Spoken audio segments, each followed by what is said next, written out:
पार्षद आप हैं, नगर परिषद आपकी है, ये बिल्डिंगें बनती हैं, कोठियाँ बनती हैं, फैक्ट्रियाँ चलती हैं, इन मजदूरों के ऊपर चलती हैं। इन गरीबों को उठा करके पूछने तक 3 दिन उस जगह पर बैठे रहे भूखे, कैसे दिल दुखता है जी। ये साबित करें। जी। हमने 192 सेट नगर परिषद में दिए हैं, ये अपने अपील में जी। इसमें दिया हुआ है। आने वाली भाजपा सरकार में वादा करता हूं दोबारा वही बसाऊंगा जहां से उजाड़ा गया था जी। तो जो पिसने के लिए आया उससे भी निपटने के लिए ध्यान सिंह तैयार रहेगा। जैसे राम का नाम लोग पूछते हैं वैसे पूर्वांचल के लोग राम ध्यान सिंह का नाम पूछते हैं। आम जनता की बेवकूफ़ बना रहे हैं कि हमने पानी का बिल कम कर दिया जी, हाउस टैक्सेस कम कर दिया। प्रदेश में सरकार बदलेगी, वो संजय यादव को दिया गया और संजय यादव जी अगर मैदान में हैं तो उनका भी स्वागत है। राम ध्यान सिंह उनसे फाइट करने के लिए बरकरार है। नमस्कार, स्वागत है आप सभी का नेशन स्पीक्स में। मेरा नाम है प्रीति राठौर। जैसे कि हिमाचल प्रदेश में नगर निकायों के चुनाव के साथ साथ अब जो है पंचायत चुनाव भी जल्द होने जा रहे हैं, इसी को चलते अब जो है चुनावी माहौल गर्म हो चुका है और जो प्रत्याशी हैं वो अब जनता के बीच जा रहे हैं। इसी के चलते हमारे साथ नगर परिषद परवाणु के वार्ड नंबर 4 से भाजपा प्रत्याशी राम ध्यान सिंह जी हमारे साथ मौजूद है। सबसे पहले स्वागत है सर आपका नेशन स्पीक्स में। तो जैसे कि आपको भाजपा से वार्ड 4 से जो है यहाँ पर प्रत्याशी के तौर पर चुना गया है, तो आप इस चीज को कैसे देखते हैं और किस तरह से जो है आप जनता के बीच जाने वाले हैं? क्या मुद्दे आपके द्वारा जो है वो रखे गए हैं जिस पर आप चुनाव लड़ने वाले हैं? आज नेशन स्पीक में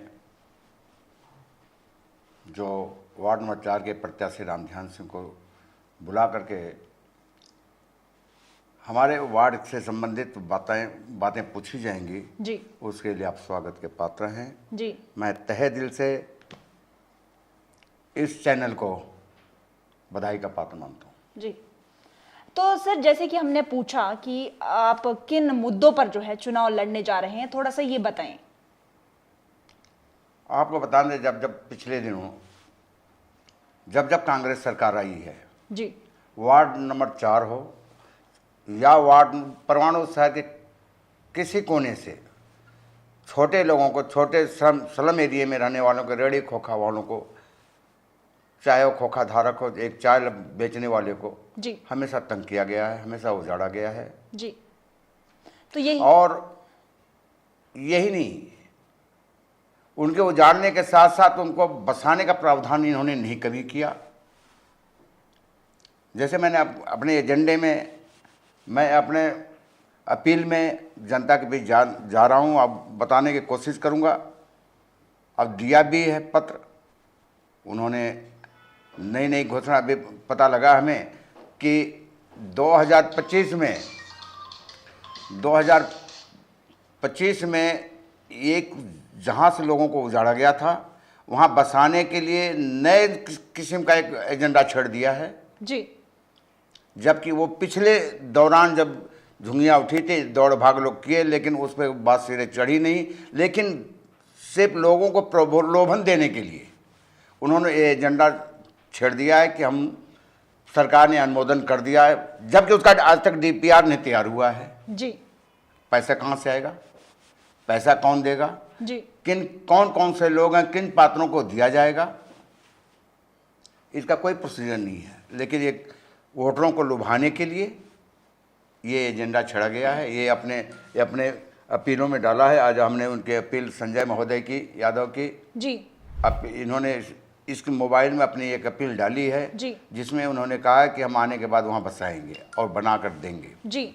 मैं उनसे पूछना चाहूँगा, क्या संजय महोदय जब सरकारें आई हैं जी, आप पिछले दिनों जब पार्षद थे जी, कांग्रेस के 2 पार्षद थे, प्रदेश में सरकार उनकी कांग्रेस की, यहाँ पार्षद आप हैं, नगर परिषद आपकी है, आप किसके तरफ देख रहे थे? बीजेपी की तरफ जी, क्या राम ध्यान सिंह की तरफ देख रहे थे? जी, आपको जब उजड़ रही थी तो बसाना चाहिए था, रोकना चाहिए था जी। उस वक्त आप कहाँ थे? जी।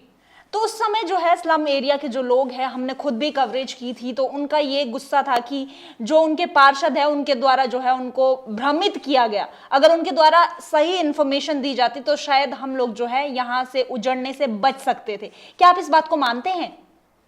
मैं आपसे बताता हूँ, उजड़ने से पहले जी हमें इतना याद है कि आज से 15 साल पहले 2014 में जब 192 सेट बनाकर हमने दिया, जी हमारे सेट यो होते थे पुरुषोत्तम चौधरी जी उनके माध्यम से मिस्टर चुन्नीलाल चौहान प्रधान होते, चेयरमैन होते थे, मैं पार्षद के रूप में था। जी हमने दौड़ भाग करके 192 सेट तैयार किए, दिल्ली तक प्रेसिडेंट महोदय और ईओ महोदय दौड़ के दिल्ली तक गए, वहाँ से पैसे अनुमोदन करा के लाए।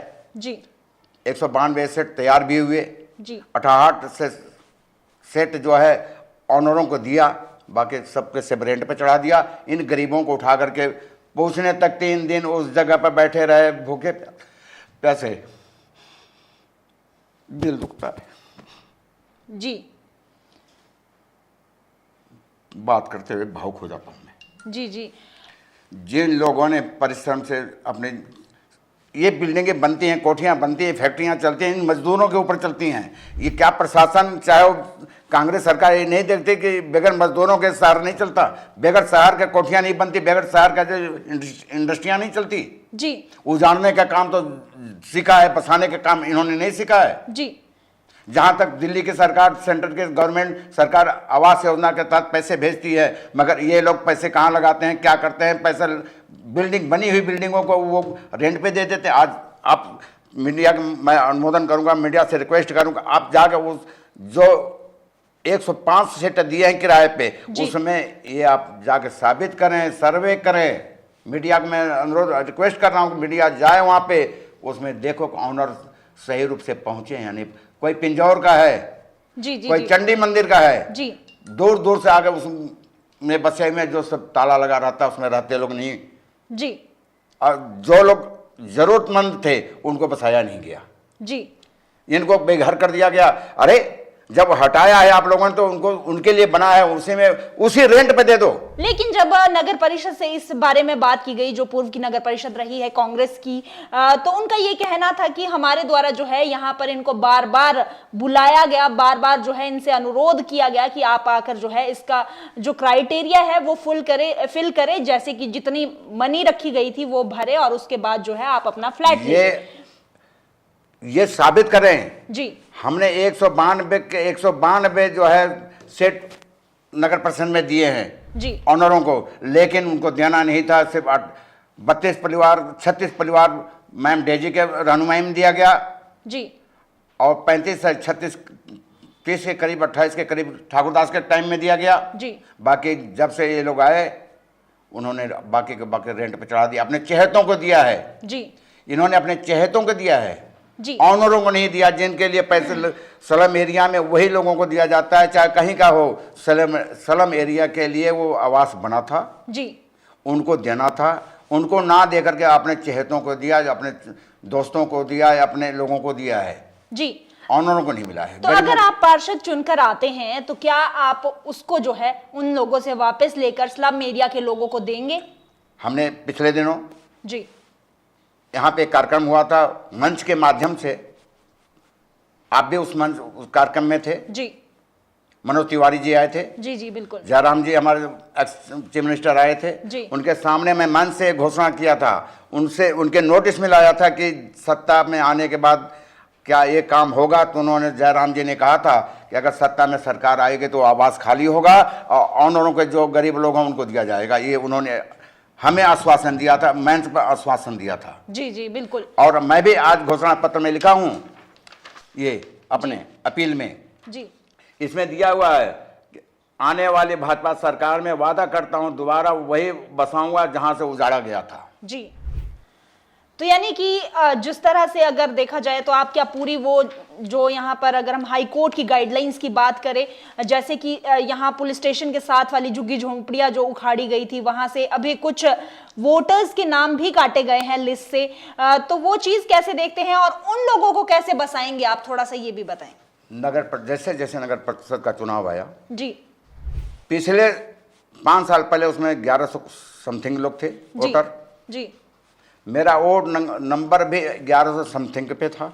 जी इस बार जब चुनाव हो रहे हैं, हमारी पार्लियामेंट की सीट वोटर लिस्ट एक है, उसमें ward number 3, ward number 4, ward number 9 लगती है। बीएलओ की कमी के कारण वो वार्ड नंबर 4 की वोटें वार्ड नंबर 3 में चली गई हैं, वार्ड नंबर 3 की वोटें वार्ड नंबर 9 में चली गई, वार्ड नंबर 4 की वोटें मतलब समथिंग इधर उधर हुई हैं। जी अगर हुई हैं जी तो जब वोटर लिस्ट फाइनल हो गई, मात्र 15 दिन चुनाव रह गए, चुनाव आयोग का घोषणाएं हो चुकी हैं, उसमें उनको करने का अधिकार नहीं है। मगर ये आपको दिखा दूं, 206 वोट काटेंगे जिसमें डिलीट लिखा गया है। जी बिल्कुल। इसमें से 667 वोट थी, जिसमें 206 काट करके 461 वोट समथिंग बचती हैं। जी क्या बीएलओ महोदय ने किसके इशारे पे चिन्हित लोगों को जो भाजपा से संबंधित थे, जी सिर्फ वही वोटर वहां नहीं थे? जी जी जी तो क्या आपने इसके लिए आवाज उठाई?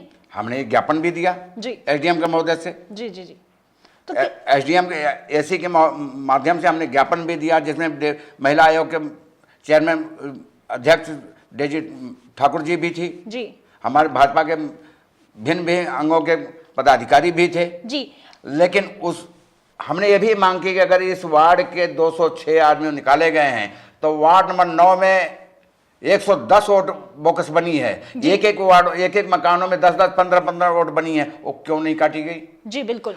इसी तरह हर वार्डों में बोकस वोट बनी, वो क्यों नहीं काटी गई? मगर प्रशासन ने कांग्रेस की बात मानते हुए उन्होंने सिर्फ वार्ड नंबर 4 की वोटें काटी जो भाजपा से समर्थित थी, संबंधित थी। बाकी वार्डों में उन्होंने हाथ नहीं उठाया। तो कितना एक असर जो है इसका चुनाव में लेकिन इसका मैं आपसे बता दूं, जी इसको वार्ड नंबर 4 के मतदाता आज भी राम ध्यान सिंह के साथ हैं। जी एक गर्व के साथ कहता हूं, जी घमंड नहीं करना चाहिए, मगर मैं रात दिन इनके साथ लगा रहता हूं। जी उनके सुख दुख हर कार्यक्रम में उनके साथ शरीक रहता हूं। वो चाहे चंडीगढ़ होंगे तो भी राम ध्यान सिंह के लिए, जैसे राम का नाम लोग पूछते हैं वैसे पूर्वांचल के लोग राम ध्यान सिंह का नाम पूछते हैं। जी तो एक इशारे में 10-100 आदमी इकट्ठा हो जाते हैं, तो मैं उनके लिए कुछ उनका बिगाड़ा नहीं है।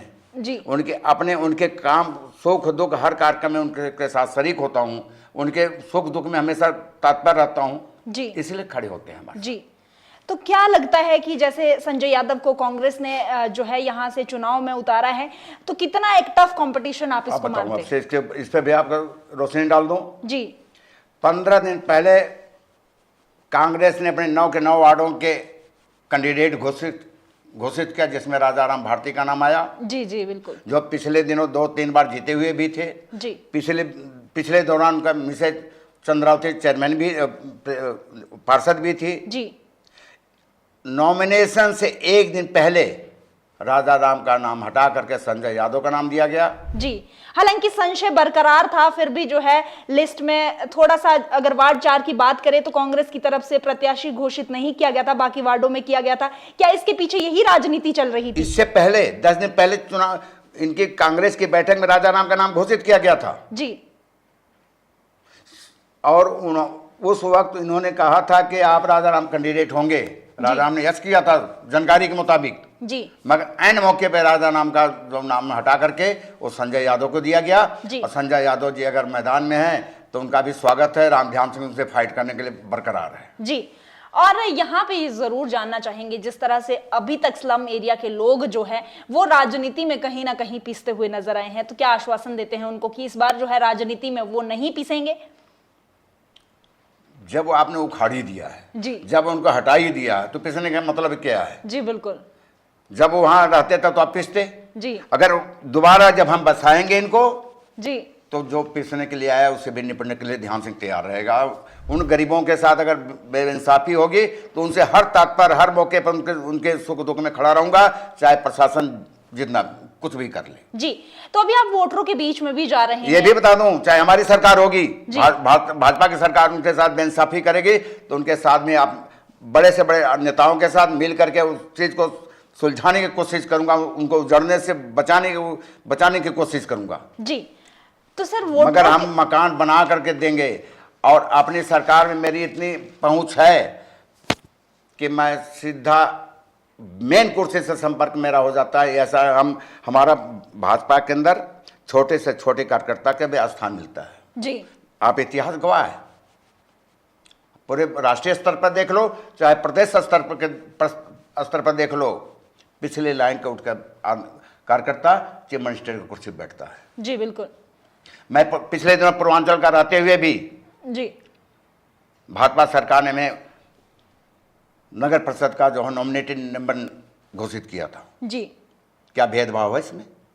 भाजपा के अंदर कार्यकर्ताओं की इज्जत है। जी, कांग्रेस में आपसी मतभेद इतने हैं जो कि आपस में उलझ करके जो है ये रह जाएंगे।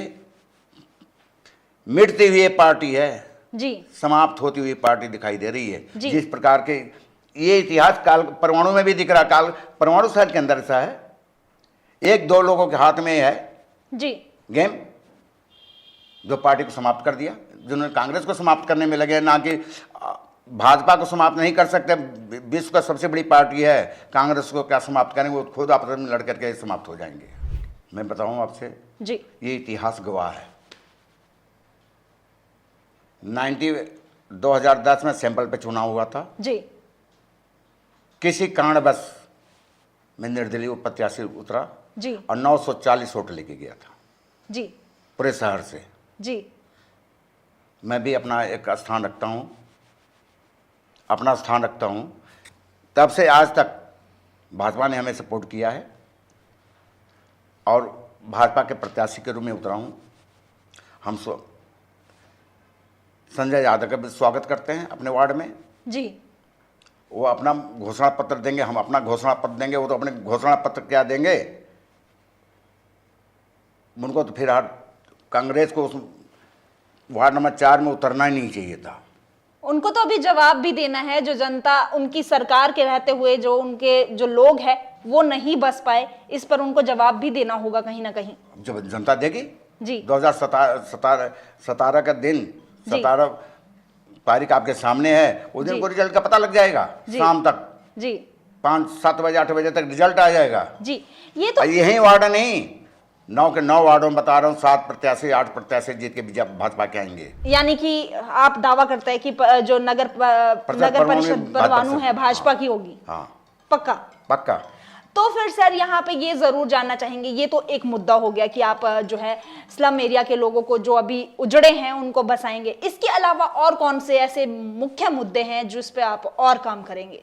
फिलहाल तो मेरा मेन मुद्दा होगा उजड़े हुए गरीबों को, उजड़े हुए लोगों को जी, छतें देना। जी, उसके बाद जो उनकी सुविधाएं होंगी उसको मुहैया तो प्रशासन द्वारा कराया ही जाएगा। जी, मगर जब भाजपा सरकार आएगी उस वक्त हम इस प्रक्रिया को लागू करेंगे। एक चीज और, यहाँ पर वेंडर मार्केट की बात करते हैं, क्योंकि वेंडर मार्केट भी कहीं ना कहीं ऐसे ही लोगों के लिए होती है जो जरूरतमंद लोग होते हैं, वही सड़क किनारे या फिर कहीं ऐसे जो है अपनी रेडी फड़ी चलाते हैं जिनको एक प्रॉपर वेंडर मार्केट दी जाती है। लेकिन अगर हम परवाणु की बात करें, काफी समय से वेंडर मार्केट का मामला जो है वो सिर्फ कागजों में है, तो उसके लिए क्या कुछ आपके द्वारा यहाँ पर कार्य किया जाएगा? देखो, जहां तक इनकी समस्याएं हैं, जी, 10 साल से तो कांग्रेस काबिज है जी, नगर परिषद में। जी, इन्होंने शहर के बसाने के बजाय उजाड़ा ही है। जी, चाहे वो गरीब दबका रहा हो, चाहे झंगू स्लम एरिया रही हो, वो चाहे रेडी खोखा वाले रहे हो, जी, बड़ी कोठियों में रहने वाले, जैसे बड़ी मछलियाँ छोटी मछलियों को निगल जाती हैं तालाब के अंदर, समुद्र के अंदर, सेम वही कारण रहा है कि बड़े लोग जो है छोटे लोगों से काम तो लेना जानते हैं, लेकिन उनके प्रति जो है सहानुभूति नहीं होती कि कैसे रहें।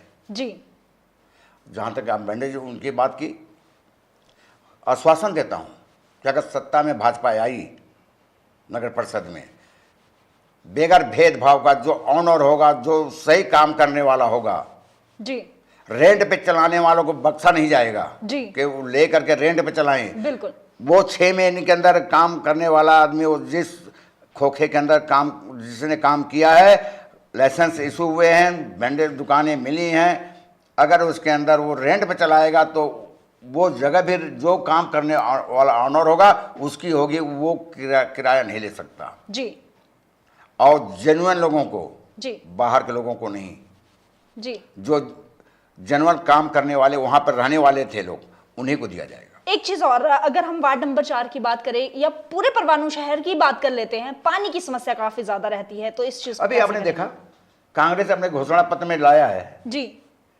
कि हमने पानी का बिल कम कर दिया। अरे मैं पूछना चाहूंगा, भाजपा के माध्यम से पूछना चाहता हूं, एक वार्ड मेंबर के माध्यम से पूछना चाहता हूं, एक वार्ड मेंबर का पार्षद उम्मीदवार होने के नाते पूछना चाहता हूं, ये तो पूरे प्रदेश में पानी का बिल कम हुआ है, हिमाचल परवाणु में थोड़ी कम हुआ है। जी, यानी कि आप ये शरेआम घोषणा लोगों को में बेवकूफ बनाया बेवकूफ जा रहा बनाने वाली बात है, आम जनता की बेवकूफ बना रहे हैं कि हमने पानी का बिल कम कर दिया, जी। हाउस टैक्सेस कम कर दिया।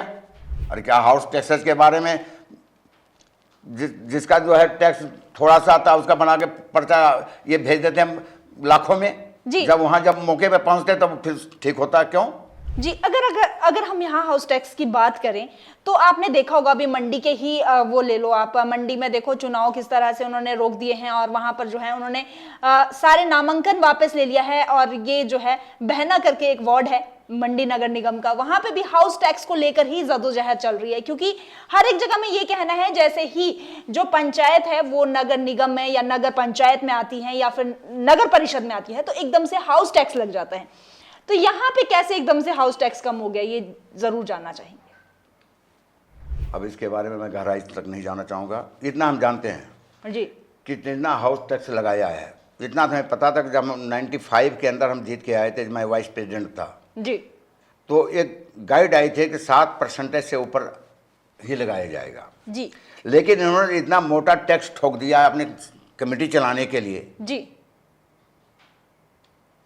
कि आम लोग, एक तो शहर में काम नहीं है, और जिस लोगों ने काम प्रॉपर्टी ले रखी है, काम है नहीं, उनको टैक्स देने में दिक्कत है। जी मैं शहर के आम जनता को आश्वासन देना चाहूँगा आपके चैनल के माध्यम से कि सत्ता में आने के बाद अगर भाजपा आती है तो टैक्सेस के ऊपर ज़रूर विचार किया जाएगा कि इसको कैसे लेवल पर लाया जाए, जिससे सब आम नागरिक को, जो शहर में बसने वालों को कैसे सुविधाएं मिल सके, कैसे कम किया जाए ताकि हर आदमी टैक्स दे सके। जी, अब रोजगार की बात करते हैं। परवाणू शहर में काफी रोजगार पहले होता था जब यहाँ पर फैक्ट्रियां थी, लेकिन अब जब से फैक्ट्रियां यहाँ से मर्ज हो चुकी हैं, पलायन कर चुकी हैं, तब से परवाणू शहर में जो है काफी दिक्कत यहाँ पर रोजगार की देखने को मिल रही है। तो अगर आप पार्षद चुनकर आते हैं, आपके वार्ड के जो लोग हैं जो आपसे उम्मीद रखते होंगे कि शायद हमें जो है आप कुछ रोजगार दिला सकते हैं, तो उनके लिए क्या कुछ करेंगे आप?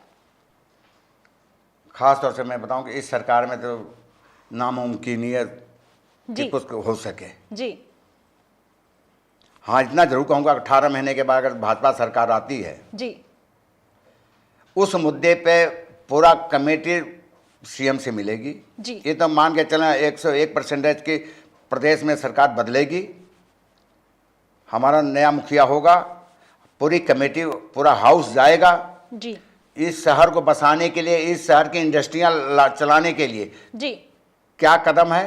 क्योंकि हमें इतना पता है कि जिला सोलन के अंदर 2 इंडस्ट्री पॉइंट हैं, एक बद्दी नालागढ़, एक परवाणू, जी जो मेन है। जी बद्दी तो लगभग अभी चल रही है, जी परवाणु एक किस्म गुजर चुका है। जी हम परवाणु शहर के लिए सीएम से, मुखिया से मिल करके, भाजपा के मुखिया से मिल करके इसको बसाने का, इसको चलाने का, किसी हाल में आप इसको बसाने का, लोगों को रोजगार देने का कदम उठाएंगे। जी पूरे अपने अध्यक्ष, जो भी अध्यक्ष बनेगा उसके माध्यम से हम जाएंगे ऊपर। जी। और सड़कों को कैसे देखते हैं, क्योंकि सड़कों का बहुत बुरा हाल है, उसके लिए क्या कुछ आपके द्वारा किया जाएगा? पूरे प्रदेश में देख लो, अगर आप गाड़ी लेके आए हैं 15, आप यहाँ से चले जाओ अब टीटीआर तक, जी आपकी गाड़ी अगर 20 दिन आप घुमा दें गाड़ी तो आपकी गाड़ी हिल जाएगी। जी क्या सरकार सोई हुई है? जी सरकार सोना नहीं चाहिए। इस रोड से बाईपास बनने का मतलब नहीं है कि अब शहर को भूल जाएं। जी, अब नेता लेकिन लग तो यही रहा है, जो हालात है तो शायद शहर को तो भूल चुके हैं। भूल चुके हैं। जी तो इस सरकार में तो नामुमकिन सा है। जी, सिर्फ परमाणु शहर की बात है, पूरे प्रदेश के हाल खस्ता में है। तो क्या लगता है 2027 के चुनाव में जो है भाजपा हिमाचल प्रदेश में अपना जो है कब्जा कर पाएगी? पूर्ण बहुमत के साथ।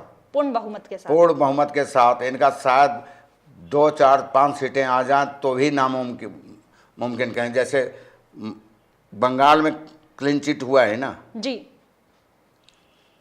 भाजपा, हमने समझते थे कि भाजपा वहाँ कभी खिलेगी, जी, कमल का फूल खिलेगा, मगर जी, राष्ट्रीय हित में मोदी के प्रति, अमित शाह के प्रति, हमारे पिछले जेपी नड्डा थे, उनके कार्यकाल के दौरान कई प्रदेशों में कांग्रेस को छीना इन्होंने। जी, ये नहीं कि अब इनका तो बाद में रोना होता कि मशीन को हैक जैक कर लिया, जी, वोटिंग गलत हुई, जी, मगर नहीं, आम जनमानस, आम वोटर इस बात को जानता है कि नरेंद्र मोदी जी राष्ट्रीय हित में कितना बड़े बड़े कदम उठा रहे हैं। जी, हिंदुस्तान का वोटर जो है कम से कम 60% वोटर जो है, आज पहले वाला समय नहीं है, आज शिक्षित लोग हैं, पढ़े लिखे लोग, नौजवान हैं, पढ़े लिखे लोग हैं जी, वो इस चीज़ को देख रहे हैं, देखते हुए मतदान करते हैं कि देश को कौन चला सकता है। जी, बिल्कुल। इसलिए हम आपसे अनुरोध करें कि हम आने वाले टाइम में भाजपा की सरकार बनेगी, परमाणु शहर का विकास होगा, गरीबों के लिए मकान बनेगा, ये हमें पूर्ण विश्वास है इस बात और का। अगर भाजपा की सरकार नहीं बनती है तो फिर क्या होगा? ये तो आपने जो क्वेश्चन किया है, जी, ये तो नाम मानने के बराबर है। जी, इस क्वेश्चन के ऊपर मेरा कोई प्रतिक्रिया है। जी, भाजपा सरकार बनेगी, 101% बनेगी। जी।